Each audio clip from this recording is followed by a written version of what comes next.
Welcome back to Get Fit Guy. Kevin Dunn here with some thoughts around the future of the coaching industry and AI apps designing your workout. This past couple of months, there's been a lot of chatter around Chat GPT 4. Italy has banned it over privacy concerns, and academic institutions are musing over whether or not students will use AI to write assignments and if that would be plagiarism. Writers and artists are nervous that AI will take over their jobs. On my side, I wonder if someone would choose an AI fitness coach over me. I think in many ways, the fitness industry already has a large amount of impersonal product offerings, so I'm not even sure there'll be a difference anyway. If you get a program for an AI or a program from a person that you've never met that isn't unique to your needs, it's pretty much the same thing. I've talked on the show before about intent around training. It's just facts that if you have a goal in mind, unless you have a specific strategy to reach that goal, it probably won't happen. And if it does, you'll have taken a highly inefficient path to get there. That starts with an assessment of where you are right now in your ability to express your goal. If you want to run a marathon, but right now you can't jog more than 400 meters and have chronic knee pain, then you need a different approach from someone who can already run 10K. Intent is also important because if you have a goal in mind, a general approach doesn't work because it wastes time and energy on things that aren't driving you towards your goal. This week, with AI on my mind, I thought it would be fun to ask Chat GPT a question around training and see what it came up with. So, Chat GPT, write me a 3-day-a-week strength training program. And here's what it spat out. Sure, here's a 3-day-a-week strength training program that focuses on full body strength development. Day 1, squat, 3 sets of 5. Bench press, 3 sets of 5. Bent over rows, 3 sets of 5. Chin-ups, 3 sets of 8. Plank, 3 sets of 30 seconds. Day 2, deadlift, 3 sets of 5. Overhead press, 3 sets of 5. Pull-ups, 3 sets of 8. Lunges, 3 sets of 10 each leg. Russian twist, 3 sets of 20. Day 3, front squat, 3 sets of 5. Incline bench, 3 sets of 5.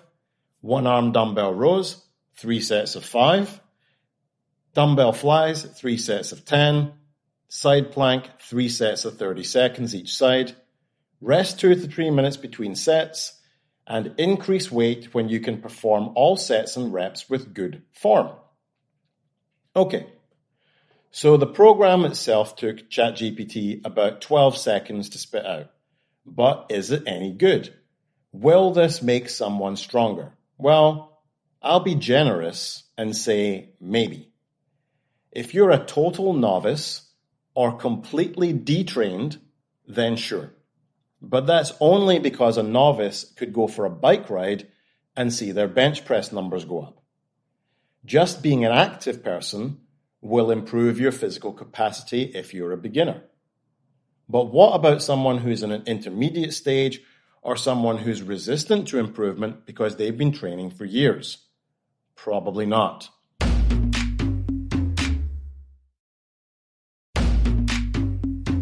The first thing you'll notice is that ChatGPT didn't give us any guidance.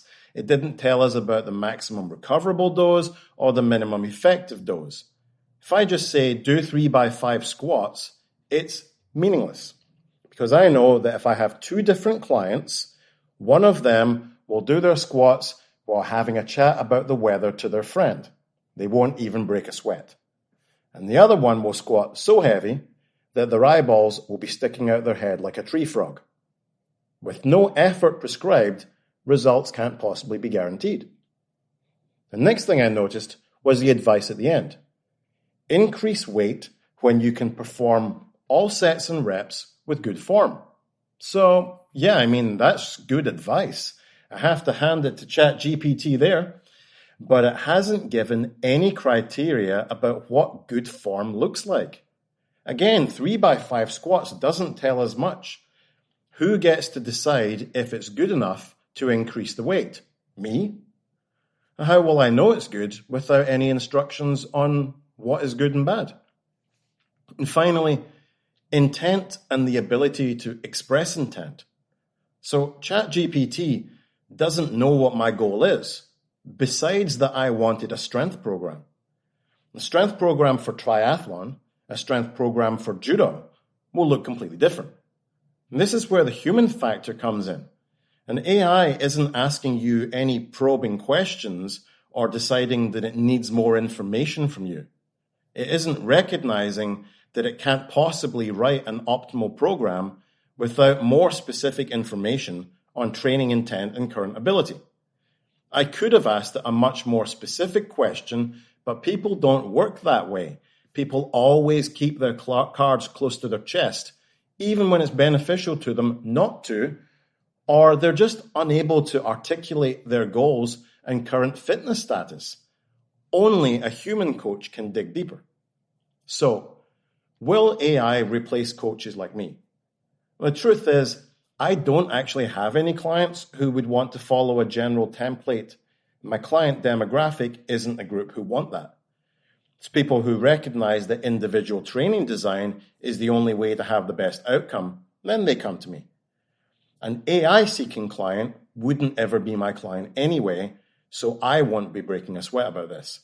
Because AI cannot empathize. It can't learn about your family, your work, your joys, and your stresses. It can't read your facial expressions when you come in to train and say, I think that person might need an easier session today. If you want to future-proof yourself against losing business to AI, you need to become more human-focused. Because that personal connection, the empathy and the understanding and genuine benevolence cannot possibly be recreated. AI can only create a program based upon its own programmed database and parameters. I wonder if any listeners have the same worries about AI replacing their jobs, or if it has already happened. I'd love to hear about it. Oh, don't follow the Chat GPT program that I've given you today. Get a real coach. If you have a question for me that you'd like answered, please check out the Get Fit Guy Facebook page where you can leave me a comment or send me an email to getfitguy@quickanddirtytips.com. Get Fit Guy is a Quick and Dirty Tips podcast.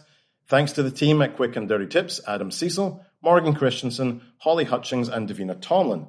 Our intern is Cameron Lacey. I'm your host, Kevin Dunn. If you have a question for me, leave me a voicemail at 510-353-3104 or send me an email at getfitguy@quickanddirtytips.com. For more information about the show, visit quickanddirtytips.com or check out the show notes in your podcast app.